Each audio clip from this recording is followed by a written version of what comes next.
Fala pessoal, tudo bem? Mais uma quinta-feira e a gente está aqui com mais um episódio do Quanta Cash. Quero agradecer aqui agora a presença da minha conselheira e professora Andréia. Ela que vai estar compartilhando vários conhecimentos aqui e vai estar trazendo qual que é o segredo para você ter uma ótima produtividade na sua fazenda, você ter aproveitamento também e você saber fazer essa equação e equilíbrio de produtividade e rentabilidade para você. Então vem para cá e espero que você pegue essa conversa, pegue conselhos para a sua vida, não somente profissional, como também da sua propriedade rural. E você que também não é da renda rural, você pegue algumas partes dessa conversa e possa aplicar na sua vida também. Nossa intenção é trazer crescimento para você, para sua empresa, para sua família ou para o seu negócio. Então espero que você possa contribuir mais e mais com esse episódio. Vem comigo. Aí eu falei que sempre priorizou a educação, aí eu estudei, tanto que até o terceiro ano do ensino médio eu estudava em escola particular, né? Uhum. E aí depois eu passei no vestibular na escola pública estadual, aí depois eu passei na escola pública federal fazer mestrado, doutorado, no curso que eu queria, zootecnia. Eu fiz graduação em zootecnia, fiz mestrado em zootecnia, com ênfase em forragicultura e pastagem, e fiz doutorado em zootecnia na forragicultura e pastagem. E onde a senhora teve o interesse, assim, onde despertou o interesse e falou, vou fazer zootecnia, não agronomia? Sétima série do ensino médio, do primeiro grau, né? Uhum. Eu sempre gostei muito de animal, eu gostava de cacau, de lavoura, mas eu falava, não é isso que eu quero fazer, eu gostava muito de animal. Só que eu não suportava a parte clínica. Porque já existia, todo mundo sabia da veterinária, né? Mas aí tinha parte clínica. Eu falei, como que eu vou fazer veterinária e a parte clínica? Eu vou ser uma veterinária frustrada, né? Aí na sétima série, um irmão de um colega minha fazia zootecnia lá em Viçosa, na Federal de Viçosa. E ele falou o que era o curso de zootecnia. Trabalhava com a parte de nutrição, melhoramento genético. Bem-estar. Eu falei, esse curso que eu quero. E aí eu descobri o que era zootecnia, eu estava na sétima série e foi o que eu fiz. E já pôs na cabeça, falou, é esse curso que eu vou fazer zootecnia aqui. Exatamente. Meus pais não aceitaram. Meu pai queria que eu fizesse direito, eu fiz vestibular para direito, passei. Mas aí eu passei em tudo ao mesmo tempo. Passei em direito, passei em enfermagem, administração e zootecnia. 4 decisões. Não, já tinha decisão aqui na minha cabeça que era zootecnia. Só que eu falei, pai, passei, mas o que eu quero é zootecnia. Aí eu fui fazer o curso de zootecnia. E não me arrependo. Até hoje eu sou apaixonada pela zootecnia. Formou, foi para a primeira região, foi trabalhar onde? Então, meu primeiro emprego foi lá em Porto Velho. Fui trabalhar lá, fui ministrar aula na escola, numa universidade particular. Eu fiquei 8 meses nessa universidade e eu atendia produtores. Paralelo a isso, eu fazia... Consultorias. Eu fazia consultoria para alguns produtores, também na parte de silagem, né? Lá é uma área muito carente, eles não sabem produzir silagem. E eu ganhei muito dinheiro produzindo silagem para produtor. E eu queria trabalhar com pequeno, mas na verdade lá em Porto Velho eu só trabalhava com um grande produtor. Com grandes. Com os grandes produtores. Eles faziam silagem de cana. E não sabia. E aí eu ganhei dinheiro fazendo isso, lá de cana. Só que aí com 8 meses apareceu um concurso do IF em Roraima. Eu falei, eu vou fazer esse concurso. E aí eu fiz, passei. Saí de Porto Velho, fui morar em Roraima. Aí já comecei a trabalhar no IF. E aí resolvi casar. Eu falei, agora chegou a hora de casar e ter filho. E lá não dava, né? Meu namorado na época, então ele morava aqui em Santa Vitória. Eu falei, agora eu tenho que voltar pro Brasil, para o central do Brasil. E aí para casar, e aí apareceu Morrinhos. Tinha um colega meu, o Emerson Moraes, ele é de Água Limpa. E ele falou, tem um curso de zootecnia lá em Morrinhos. Aí eu fui olhar no mapa onde que era Morrinhos. E eu falei, gente, Morrinhos é bem perto aqui de Caldas Novas, perto de Goiânia e perto da cidade que meu marido mora, para lá que eu vou. Aí vim pedir transferência, deu tudo certo, eu tô aqui e não pretendo ir embora mais não. A senhora teve, nessa jornada da senhora, a senhora viu, desde a faculdade até o ponto que a gente está aqui, a senhora já ouviu muitos produtores. Sim. E a senhora me externou que a vontade da senhora sempre foi ajudar o pequeno. Sim. E de onde saiu essa vontade de servir, de dar? porque eu sempre gostei de trabalhar com coproduto. Aquilo que não serve para a dieta humana e que tem um custo mais barato, pequeno produtor, é acessível ao pequeno produtor. Porque o grande produtor, ele já trabalha com dieta pronta. Ele trabalha com concentrado formulado, farelo de soja, milho, silagem de milho. Já o pequeno produtor, aí ele tem necessidade de conhecer alimentos que sejam mais em conta para ele. E essa foi minha vontade. Eu sempre trabalhei com silagem de... Por exemplo, quando eu cheguei aqui no Rio, eu comecei a trabalhar com silagem do coproduto que sobrava do resíduo da 10. Aí eu comecei a trabalhar com palhão de milho. Palhão. Eu usei muito tempo. Trabalhei também com silagem com resíduo de tomate. Também usei.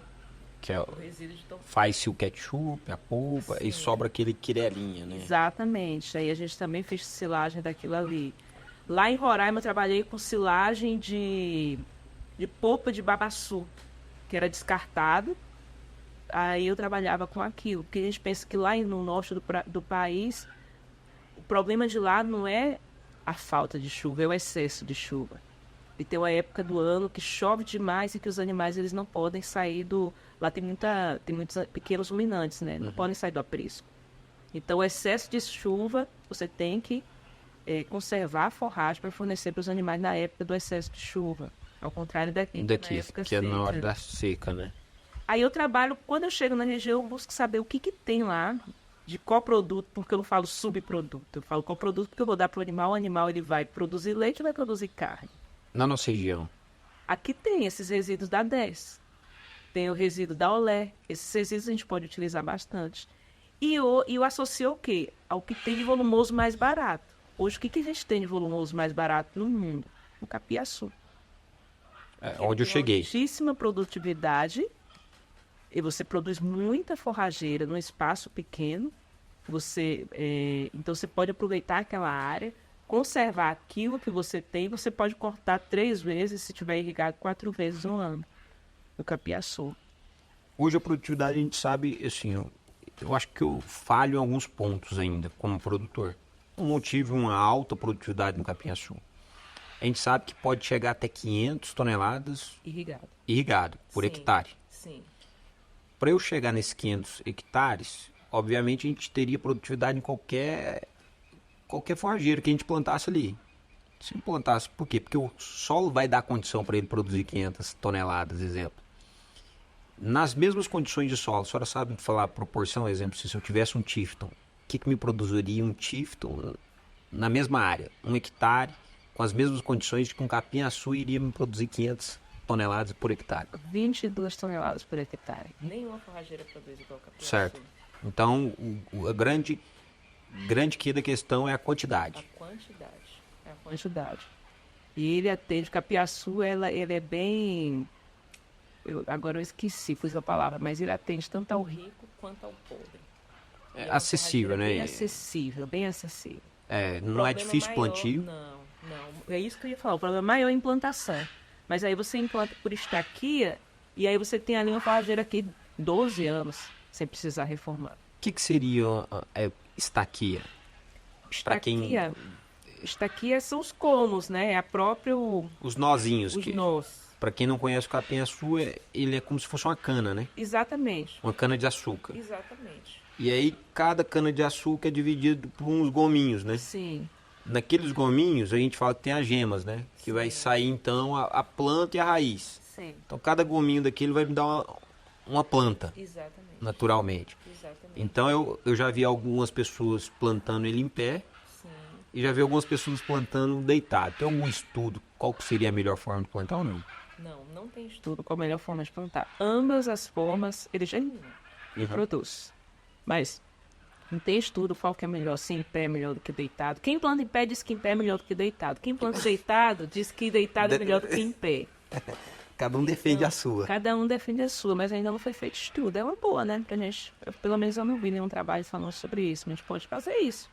Eu acho que o em pé, às vezes, tem que ter dificuldade do toquinho, né? Às vezes ele sai daqui, eu acho que o tombamento, às vezes, poderia ser mais facilitado por aquilo. O deitado, ele já está fundamentado, eu acho que no chão, né? Não sei se vai ter sentido. O deitado é mais fácil. Você coloca deitado, joga o solo por cima, tá pronto.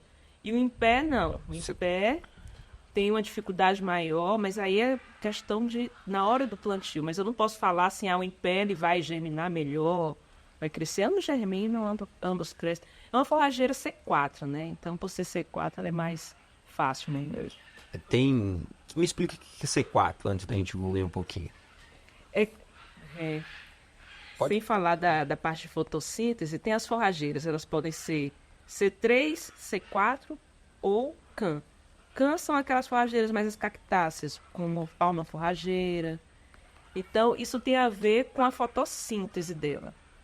E tem a ver também com o carbono. Mas quando eu falo C4, para ficar mais claro para todo mundo, para ser mais acessível, eu vou exemplificar. Quais são as forrageiras C4? São a cana, ela é uma C4. As gramíneas, né? As braquiárias, que hoje a gente chama de urocloa, são C4. E o que seriam as C3? As C3 são as forrageiras de inverno, por exemplo, são mais C3. Entendi. Aveia, azevém, a crotalária. Crotalária, Sim, C3. Então, essas são forrageiras. O milho é C4 também. Ou seja, qualquer época do ano. Tem a época de plantio, né? Mas por conta das alterações climáticas que a gente tem, devido à água, disponibilidade de algumas coisas. Mas ele vai bem. Se for na área irrigada, a gente não tem... Tá, falando de temperatura, as forrageiras C4, elas suportam temperaturas mais altas. Certo. E as C3, elas produzem mais com temperaturas Inverno. mais baixas, exatamente. Dias curtos e temperaturas Shifton mais C3. baixas. Shifter C4. C4 também. C4. Apesar dela suportar e ter uma alta produtividade também Na época no inverno. seca do ano. No inverno. Produz mais do que as demais forrageiras. Por conta também do hábito de crescimento, né? Ela é estolonífera. O que é estolão? Aqui em Goiás eu aprendi, eles falam derruba velho, sabe? Que é o colmo. A rama, né? Colmo. A rama. É colmo. Então ela tem um hábito de crescimento por colmo e isso melhora facilita o crescimento dela, né? O estabelecimento dela. Esse hábito de crescimento. Professora, e aí o que eu teria que fazer aqui? Eu anotei aqui já. Porque a gente chegou num ponto onde eu estou agora.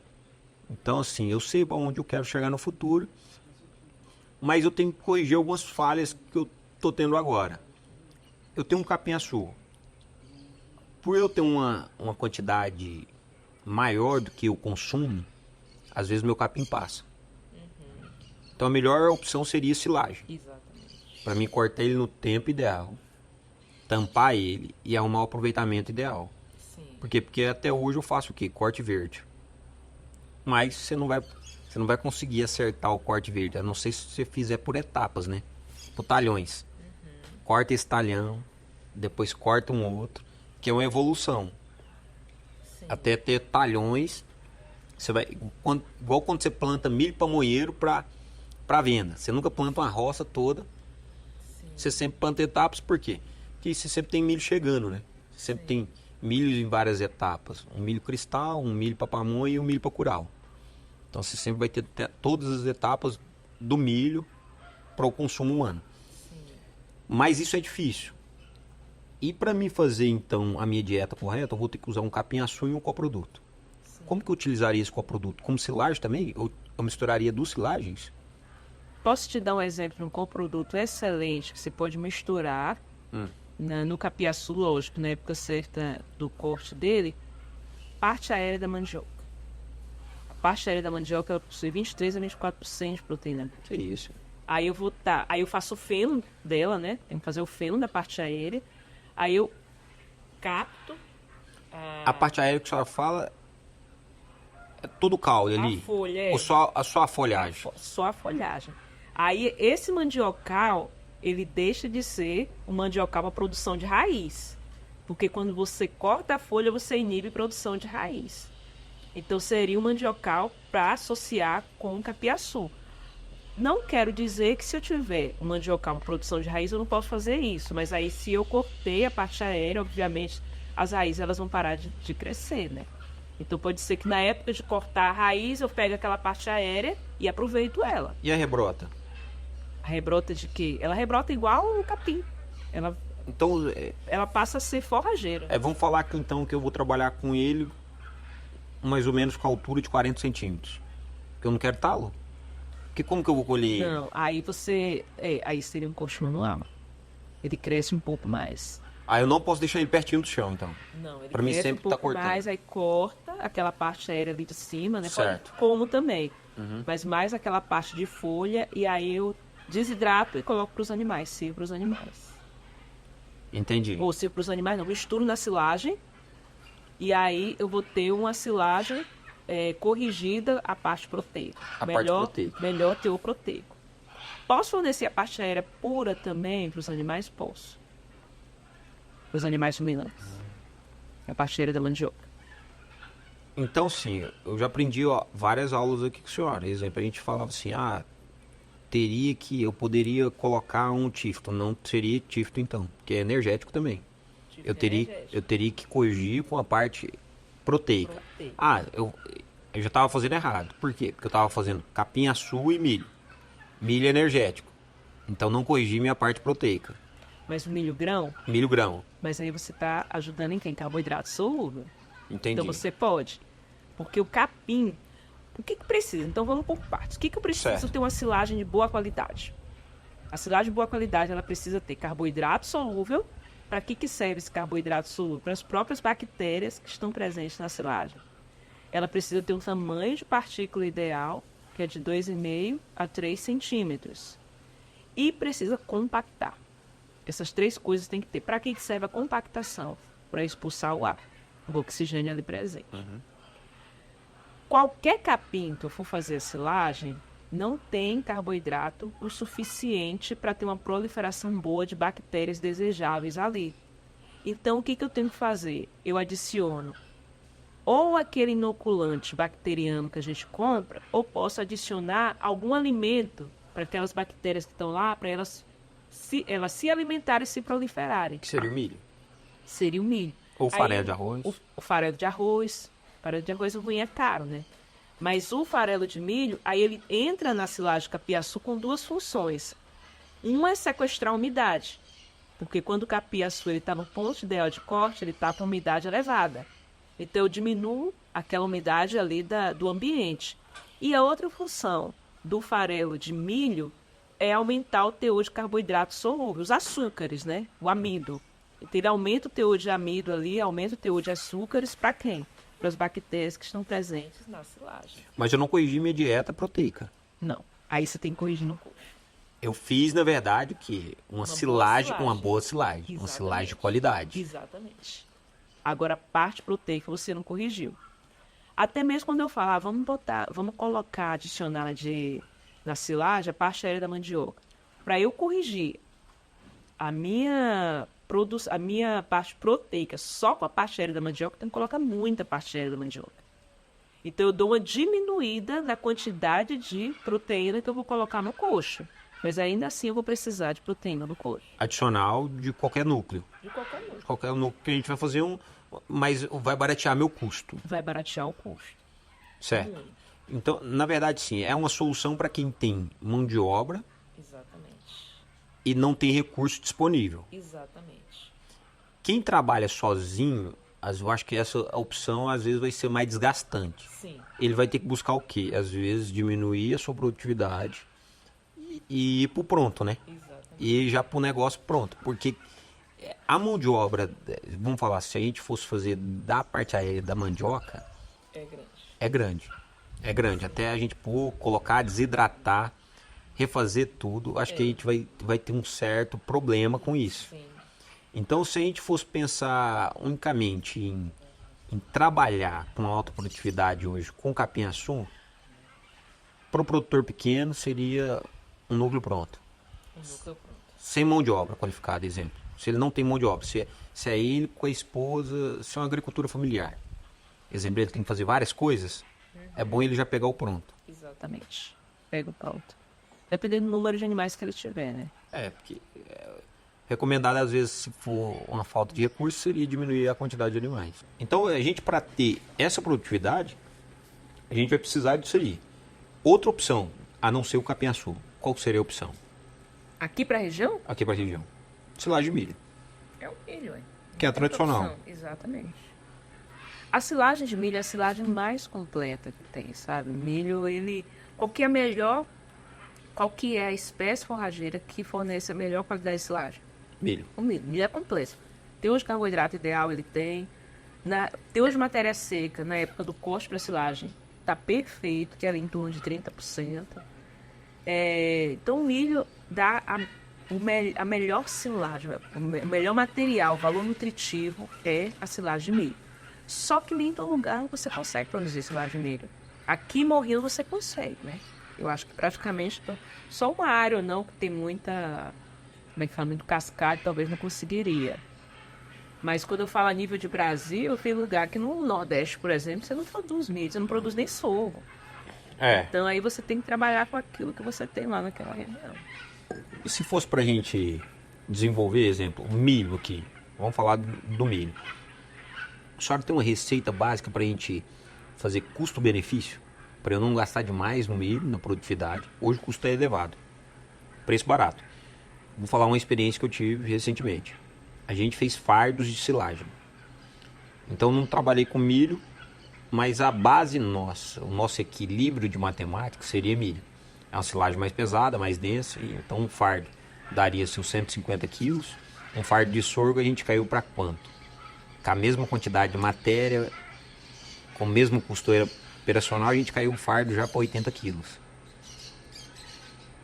Aí a gente foi fazendo capinha-açu, diminuiu mais ainda. Foi para 60 quilos um fardo. Ou seja, muita matéria, a mesma quantidade de matéria que foi comprensada para dar um peso menor. Às vezes é porque não estava no ponto correto. É isso que eu ia falar. Porque normalmente a densidade ela tem que ser muito parecida, principalmente o milho sorgo. Entendi. Muito parecida a densidade dos dois quando você faz silagem. Os dois são 500 quilos por metro cúbico. Entendi. Então teria... 500 quilos por metro cúbico. Às vezes a altura do sorgo influenciou bastante, né? Pode ter influenciado a altura, o tempo de corte talvez tenha passado. Tinha uma matéria mais seca, Mais seco. ficou mais maneiro. E quando eu equilibrei a conta, meu custo operacional foi maior até do que o meu preço de venda. Então, sim, não justificaria se eu vendesse no preço de mercado correto, eu não conseguiria tampar os meus custos. Se eu vendesse pelo meu custo, eu não conseguiria vender. Por quê? Porque seria um valor acima do mercado praticado. Então, sim, a gente vai fechar a equação aonde? Na verticalização da produção. Você vai perder, às vezes, no engorda, o seu índice de engorda, o seu índice de recria, pra você tampar, às vezes, uma falha que você teve de produtividade lá no início da lavoura. Então, você vai ter que equacionar a média. A gente vai ter que pegar a margem onde você perdeu, ou então você absorveu o prejuízo. Você fala, cara, não tem volta, vamos absorver o prejuízo, vamos corrigir na próxima safra. Também é uma opção. E o que a senhora me recomendaria assim, para a gente trabalhar com equilíbrio da produtividade? Porque a senhora está na base de tudo, é a alimentação. Se eu errar no que a senhora hoje fornece o conhecimento, eu errei em toda a minha etapa produtiva. Então, o que seria a receita para a senhora me dar de forma genérica para mim começar a trabalhar corretamente? Primeira coisa, planejamento. E aí, dentro desse planejamento, buscar ajuda. Porque o produtor, às vezes, ele nasceu produtor, o pai já era produtor, o avô era produtor. E aí, ele tem muita prática. E a prática é muito boa. A prática te leva a muitos acertos. Só que a prática também pode te levar a muitos erros. E aí, o que tem que buscar? Buscar fazer o planejamento com um apoio técnico para aquilo que você vai fazer. Eu não sei se eu fui clara, por exemplo, igual a nutrição. Então eu tenho isso aqui na minha propriedade, eu quero trabalhar com isso, eu sei que vai baratear meu custo, mas aí eu tenho que procurar alguém. Aqui a gente tem o Instituto, tem a UEG, mas a UEG não tem a parte de... aqui é o mais próximo que tem o Instituto, aqui no Rio, né? E lá eu quero trabalhar com soja. Então tem um professor lá que trabalha apenas com soja, ele vai te direcionar como que você consegue obter isso naquela produção de soja. Aí, trabalhar com a parte de nutrição animal. tem os professores também da zootecnia que vão orientar, vamos fazer isso, isso e aquilo. Então, o planejamento com o técnico que estudou para aquilo, né? Então a senhora está me falando assim que hoje a instituição federal, o Instituto Federal, não é somente um ponto educacional da nossa cidade. É um ponto de apoio ao produtor também da região. Exatamente. Eu não tenho aquilo ali só como instituição de ensino. Não, Eu tenho como um ponto de apoio, então, de qualquer produtor. exatamente. Qualquer produtor pode bater na porta da senhora e falar assim, professora, estou com esse problema, esse, eu quero agora fazer um projeto aqui. Exatamente. Pode sim. Lá é um tripé, né? Ensino, pesquisa e extensão. Os alunos, a gente trabalha nesse tripé. E o que é extensão? A extensão é para quem? É justamente sair da porteira da universidade, lá do instituto. A gente está levando conhecimento para fora. E às vezes esse conhecimento a gente leva o que a gente faz lá. Mas se o produtor não chega com a demanda, se o produtor chegasse com a demanda, seria até muito mais fácil para a gente estudar aquilo que ele quer. E aí seria direcional para aquele produtor. Boa. Eu quero fazer parte desse projeto de extensão. Então pronto, só é marcar uma hora, a gente senta lá, você quer trabalhar com o quê? Vamos ver, desse lado, então vamos ver. Eu tenho isso, aquilo, a gente senta, coloca os pontos que você tem e a gente vai levantar quais são os problemas e forma de resolver esse problema. Não existe receita de bolo para nada. É isso que eu falo. Conselhos, a gente trabalha muito com conselhos. E eu quero agradecer a senhora, primeiramente, porque a senhora foi uma conselheira para mim. Sim. A senhora sempre me recebeu bem. Liguei para a senhora, a gente se conheceu pessoalmente, teve o prazer nesse momento. Só que a gente já tem um contato por telefone, por mensagens, por tudo. E a senhora sempre me recebeu com muito carinho, sempre foi atenciosa, sempre foi preocupada se eu estava chegando no resultado final ou não. Então, sim, isso eu quero agradecer a senhora e sou grato, então, por todo o carinho que a senhora teve com a minha pessoa. Segundo momento, eu queria ser grato também pela vida do Gilmar, que é o nosso secretário de Agricultura do município, um amigo que eu tenho, considero muito ele, respeito e honro o trabalho que ele executa. E ele foi a pessoa que nos ligou, nos conectou. Então quero também ter a satisfação de honrar a vida dele por isso, ter confiado, nos apresentar. E nesse fato, a gente trabalhando nesse ponto como conselhos, só tem autoridade para te dar conselhos, pessoas que já passaram por aquilo que você já passou. Exemplo, eu como produtor, se eu vencer essa dificuldade, eu estou apto a dar o conselho para outro produtor que esteja na mesma situação que eu. Sim. Que esteja o mesmo perfil também. Porque não adianta eu chegar para um cara lá do Nordeste e dar o conselho que eu tive aqui no Goiás. São áreas diferentes. Sim. Então não tem como eu falar para ele, cara, você vai fazer isso. Eu venci outra questão dele, né?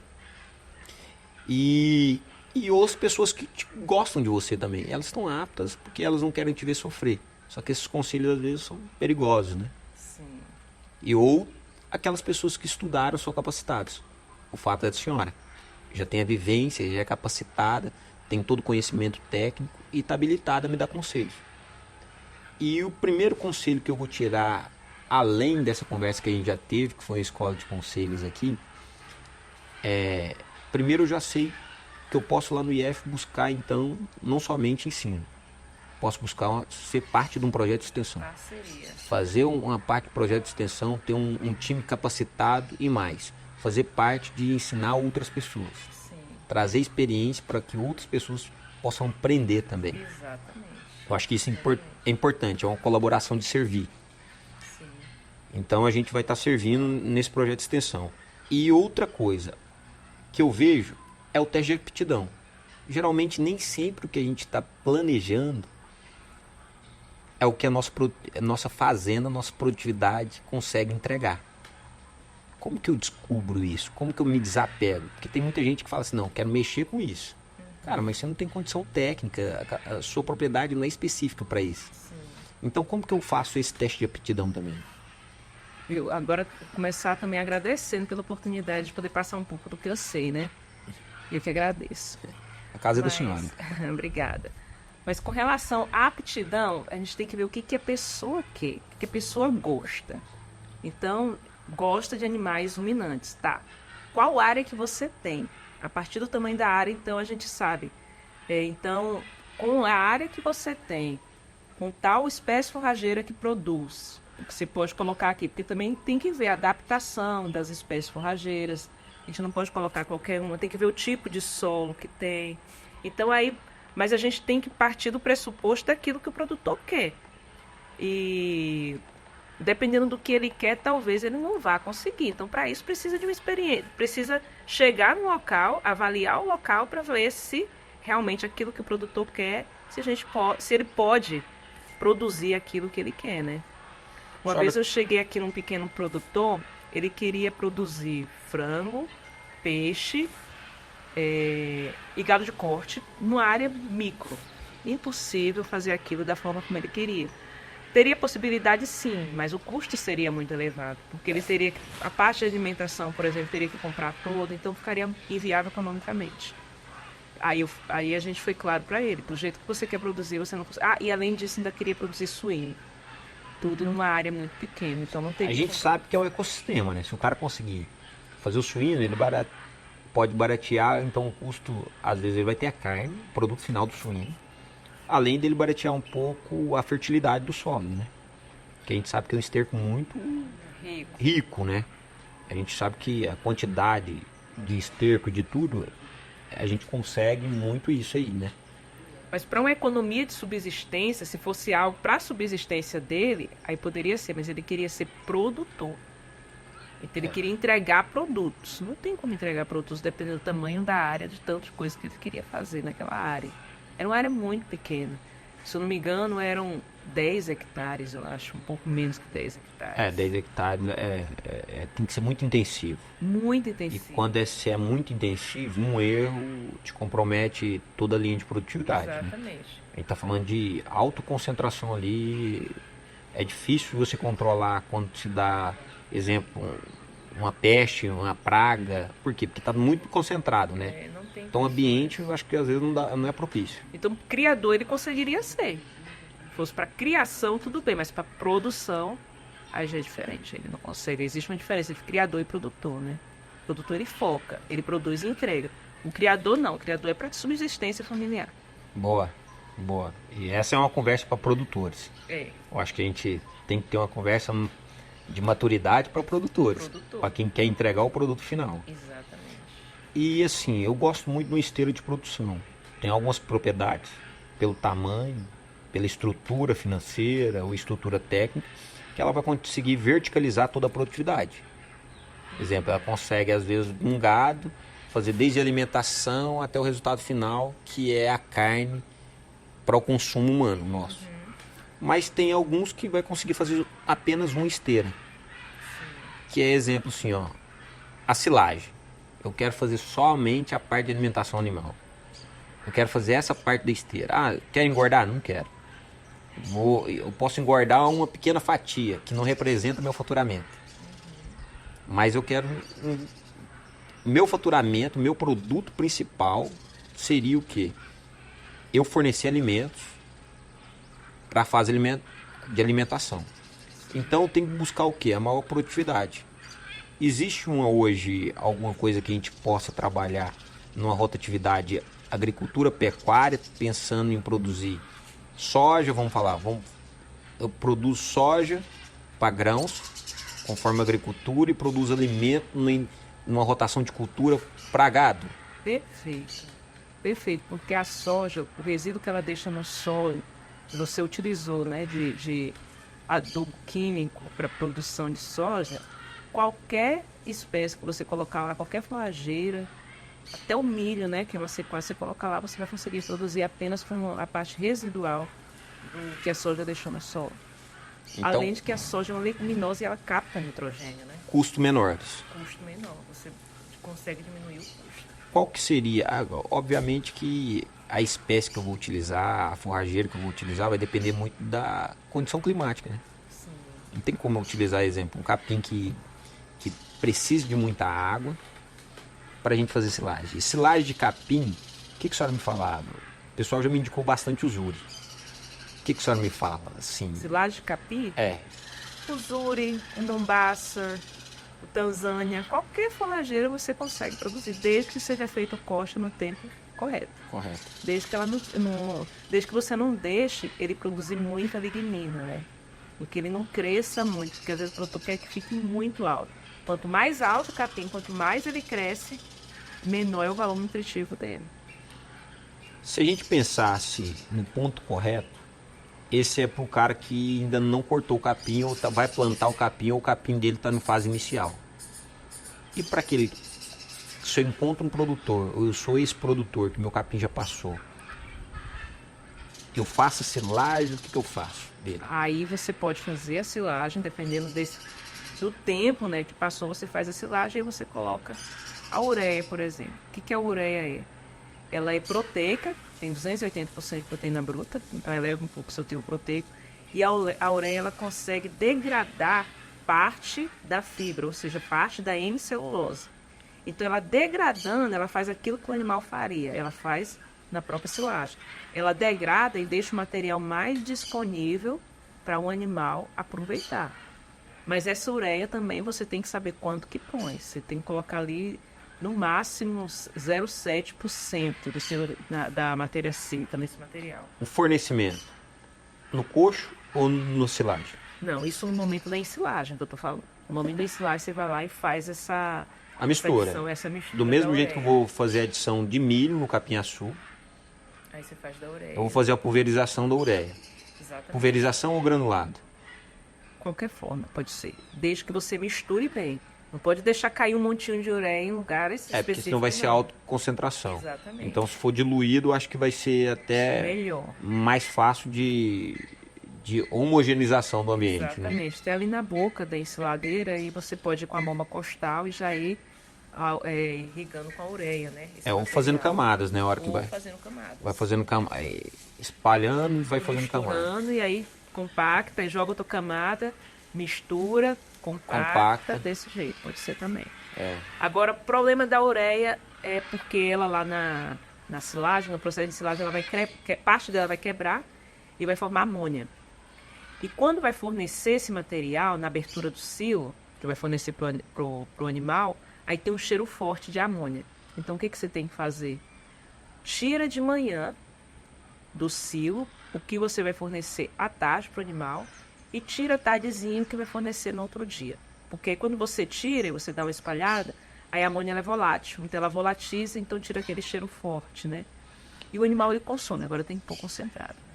E eu já tive várias pessoas, assim, a gente já usou também, de dissolver ureia e fornecer no coxo. Era muito usado em cana. Tem que usar, né? Quando a gente trabalhava e assim, fornecia alimentação com cana. E no capim-açu também é possível? É possível. A cana, obrigatoriamente, você tem que colocar ureia, porque a cana é uma cana excelente, ela tem 3% de proteína bruta. Certo. As bactérias ruminais, para elas multiplicar, elas necessitam de, no mínimo, 7% de proteína bruta. Ou seja, o capim-açu no limite. O capim-açu está no limite.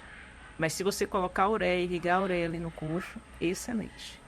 Mas tem que saber a quantidade que você põe para não intoxicar os animais. E adaptar também os animais.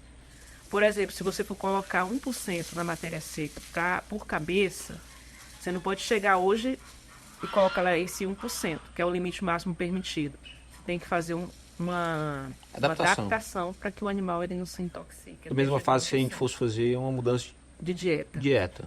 Exatamente. A gente vai tirar do coxo, exemplo, com a alforjeira, e vamos passar por grão. Isso é ponto de adaptação também até chegar na dieta que você quer manter o animal, né? Exatamente. Legal. E se a gente for trabalhar... Então, essa ureia será no silo, né? Sim. Na silagem. Se a gente quiser trabalhar aqui um planejamento correto, a senhora me falou sim, primeiro é o que o produtor quer. Depois espécie que ele tem. E depois a gente teria que fazer um levantamento de recursos necessários, maquinários, alguma coisa nesse sentido ou não? Sim. Tem que fazer, porque dependendo da área que ele tem, da quantidade de animais, ele vai precisar de maquinários. Aqui não tem cooperativa que empreste material, né? Lá no sul do país isso trabalha, isso é fantástico lá, né? A gente tem, na verdade, o que chega mais próximo, então, uma cooperativa que tem alguns implementos, né, em todos, muitos cooperados, E ele não consegue atender. não consegue atender. Exatamente. E a gente tem a prefeitura, que vem executando um bom trabalho, eu acho que nessa fase. Eu sou muito bem assistido pelo Gilmar. Sim. Então, não me faltou, exemplo, aí, carreta basculante, ele tem me assistido bem. A gente não precisa de tudo também, né? Porque às vezes tem o trator já tem grade, então já tem bomba de pulverizador. Então, às vezes, você não precisa também de toda a esteira. O cara que não tem zero esteira, é difícil para ele. Então ele tem que trabalhar com o que tem. Trabalhando com o que tem, o que ele pode, aí tem quanto de dinheiro pra gente fazer. Então vamos começar com a parte. Vocês não faz a fazenda toda, não faz a propriedade inteira. Então começa a dividir em glebas. Esse ano faz um tanto, ano que vem faz outro tanto. E assim nesse projeto de vai. extensão, o IF também entra com algum contrapartida ou não? Contrapartida intelectual é a principal contrapartida do Que é a principal também, né? É a principal. Porque tem uma parte lá, por exemplo, a gente tem alguns implementos. Só que não tem como.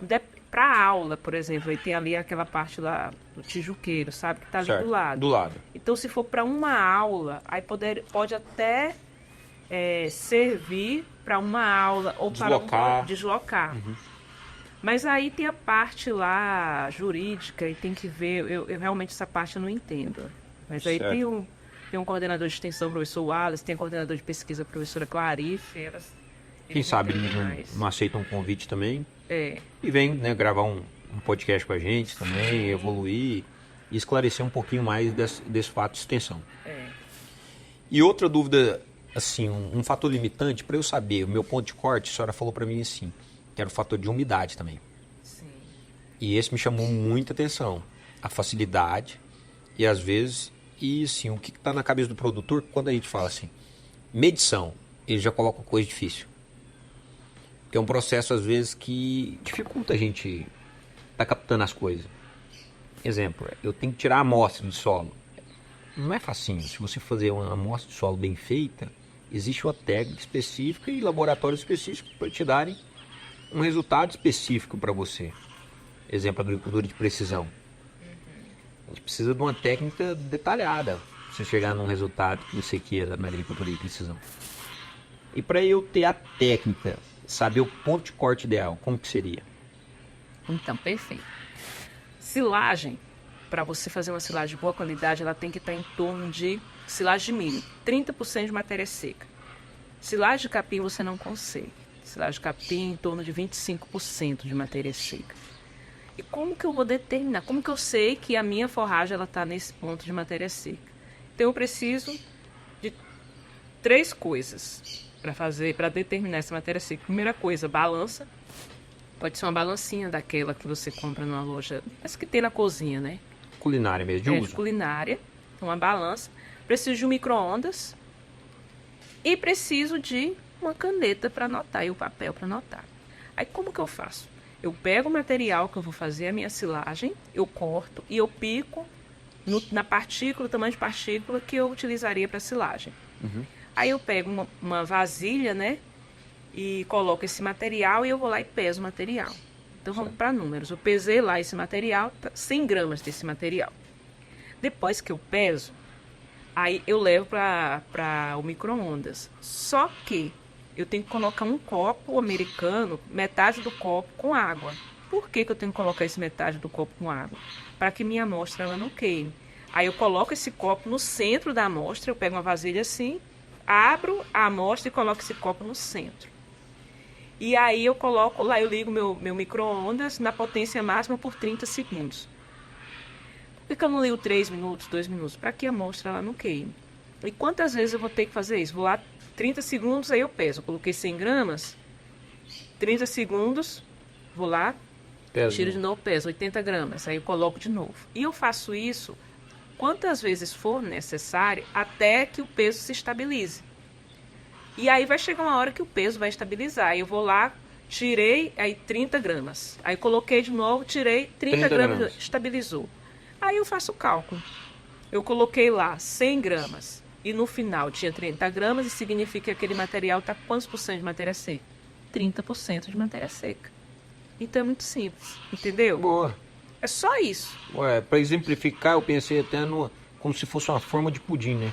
O copo no meio e a matéria ao redor. Então, se você pegar uma vasilha que você vai fazer de vidro ali, qualquer coisa, você põe um copo no meio como se fosse uma forminha de pudim mesmo ali. Com água e a matéria ao redor. E você fica observando, né? Os 30 segundos, pesou.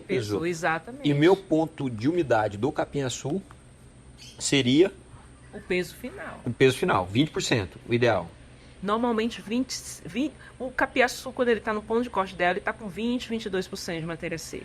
Aí ele está com 20, 22% de matéria seca. Tá ideal? Tá com relação ao teor de nutrientes. Só que a umidade para silagem tá muito alta. Aí o que eu faço? Coloco um absorvente de umidade. Seria um milho. Fubá de milho. Exatamente. Aí eu colocando fubá de milho, eu chego lá nos meus 25% de matéria seca. Entendi. Entendeu? Entendi. É só isso, é bem simples. Por que eu não sei se você já fez a pizza, pegou uma pizza congelada depois no micro-ondas. Já, sim. Aí a decepção, aquela parte do meio fica congelada e a parte do lado o queijo derrete. Ele derrete.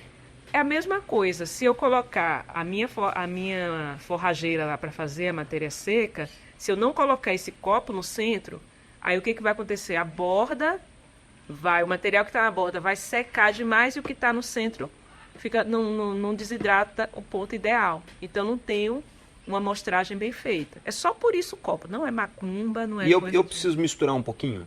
Sim, aí toda vez que você tira do micro-ondas, aí você revira a amostra, cuidado para não cair, né? Certo. Revira a amostra, porque a parte mais úmida realmente ela fica embaixo. Certo. Aí eu reviro e coloco lá de novo. Por que metade do copo com água? Não encher, porque vai ferver. E aí se transbordar eu molho a amostra. Eu coloco mais água ali. Coloco mais Exatamente. água. Aí se esquentou demais, eu troco a água, boto de novo meio copo, para que a água ela não transborde Correto. na amostra.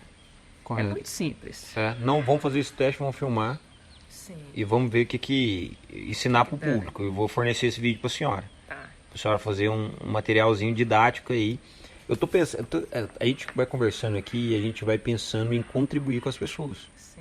Então todo mundo que senta aqui, eu penso assim, não somente na contrapartida que a pessoa está trazendo conhecimento para mim. O que eu posso somar com ela também? Sim. Então, exemplo assim, ó, a gente pensar em escalabilidade. A senhora gostaria de atender vários produtores. Sim. Então, se a gente pensar em produzir um material que a gente consiga uma escalabilidade, eu acho que seria algo bacana. Sim. De forma didática e uma forma presencial. Então, a gente consegue, às vezes, estar gravando, estar presenciando e mostrando o resultado final. Eu acho bem interessante, a gente pode fazer um estudo, às vezes, com algumas dietas para algumas raças específicas e tudo mais. E uma dúvida aqui que eu tive também, que foi equinos. Capinha-açu e equino. No começo, tive um índice de cólica, mas é porque o ponto de corte. A hora que eu liguei para um amigo meu, ele falou, brother, não tive problema na propriedade que a gente atende. É veterinário, estudou comigo, mas por quê? Porque o ponto de corte lá é correto. Para equino, é folha. Não tem que esperar caule. Você não está pensando em quantidade de produção de... Produzir 500 toneladas de silo no hectare. Você tá pensando em produzir folha para o seu animal. Sim. E qual que é a experiência da senhora em questão disso aí, com cavalos, capinha-açu e cavalo?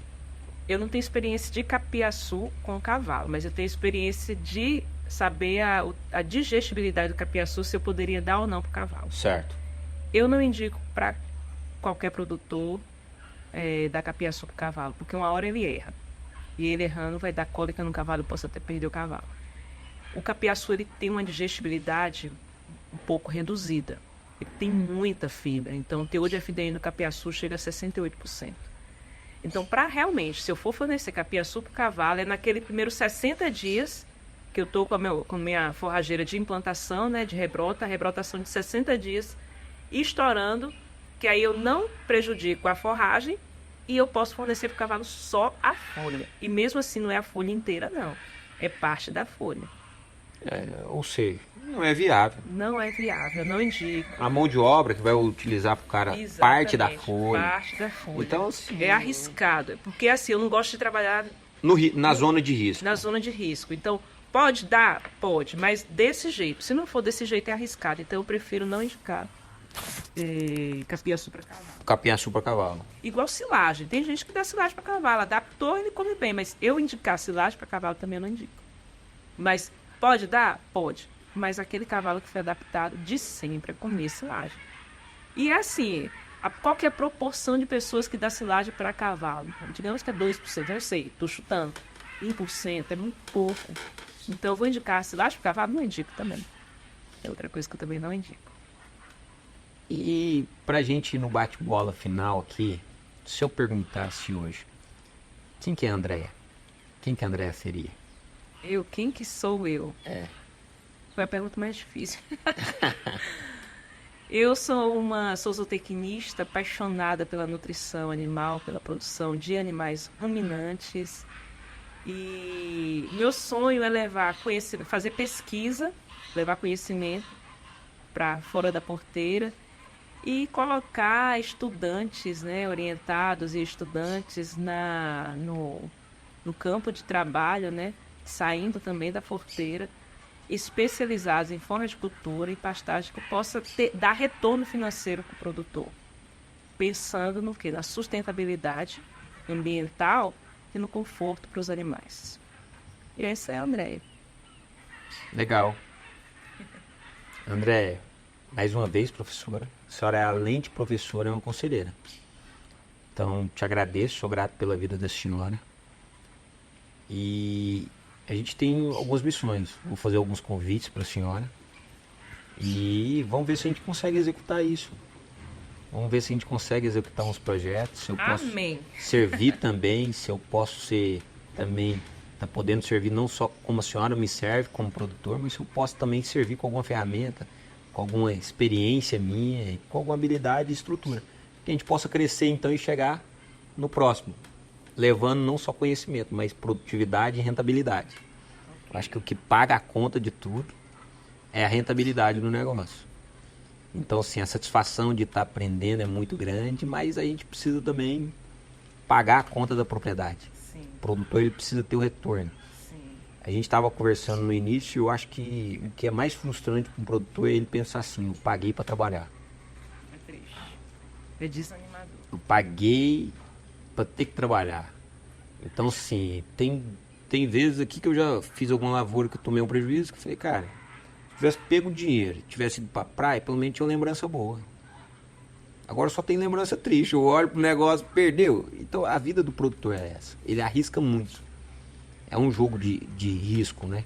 Ele bota um dinheiro na terra, às vezes não traz para trás aquele dinheiro que ele botou, aquele investimento. Porque a gente tem N fatores que vão determinar se vai retirar para trás ou não. Primeiramente, clima, tempo. Depois preço do produto final, depois preço de custo. Às vezes você planta com custo elevado, vai colher, o produto está desvalorizado, você não fecha a conta. E também tem o inverso, que é onde a gente ganha o dinheiro, né? Às vezes planta com um custo menor e tem um material, um produto final bem valorizado. E é onde sobra o dinheiro. Mas a equação acho que é essa, a gente tem uma produtividade equilibrada. Eu acho que o caminho desse é a gente não errar na alimentação. Sim. Todo mundo que quer crescer, ele precisa do quê? Ter uma boa alimentação. A gente, quando é pequenininho, vai no médico para saber o quê? O que você está pronto para comer. Qual que é o melhor aproveitamento que você vai ter em todos os alimentos. Não é diferente de produção rural. Sim. Precisa ter o alimento cabível para o crescimento. Sim. Já anotei aqui, vou fazer todos os balanços. Vou te mostrar tecnicamente. Vou fazer uma planilhinha, a gente vai formatar isso aqui e a gente vai ter dados. Eu espero poder compartilhar com todo mundo também esses dados, né? Ok. Para a gente estar fluindo, então, esses projetos de extensão. Ok. A gente está viabilizando a produtividade, está aumentando. Vamos ver se a gente vira um celeiro também, né? Se a gente produz comida para outros produtores também. Sim. Que esse seja o nosso negócio também, né? A gente produz alimentos e leve para outros produtores que não têm área de produção. Mas é isso então, acredito que tem uma rentabilidade. Isso aqui foi um crescimento grande para mim. Eu agradeço a oportunidade da senhora ter tirado o seu tempo. Eu que agradeço. Por estar aqui com a gente, estar levando isso para o produtor, para o ouvinte também, e ele está participando dessa mesa. e é uma aula, viu, professor? Ok. É uma aula. Obrigada. Mas te agradeço e espero poder estar habilitado a assistir outras aulas. Vamos sim. Eu que agradeço a oportunidade e poder falar um pouco daquilo que eu estudo, né? Mas é isso aí. Mas obrigado, viu, professor? Te agradeço grandemente. Igualmente. Obrigada.